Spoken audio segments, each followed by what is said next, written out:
It's day 2 of the End Bad Governance protest. And following the fracas that trailed the first day of the protest, security is beefed up across the states in the north to forestall another breakdown of law and order. Some state governors also addressed protesters in the states in a bid to reduce the tension. This is not an NLC demand for increment of salary. They are protesting for hunger. They are protesting against poverty, which is as a result of the bad policy by this administration. There is problem, there is hunger. Yes, sir. Of course, sir. That's the fact. That's the fact we are here. It is my responsibility as your brother, as your governor, to make sure that the best come back to you.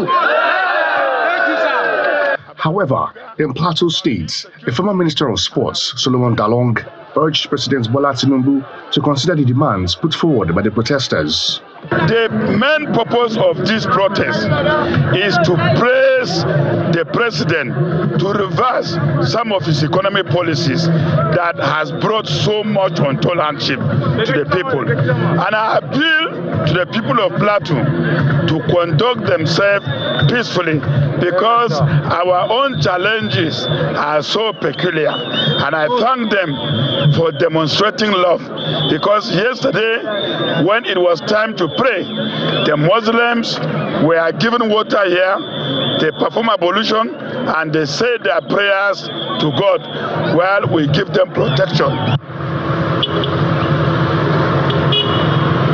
Meanwhile, the chairman of Kefi local government area of Nasarawa State has imposed a curfew in the community, citing security concerns arising from the hijack of the protest by miscreants on day 1.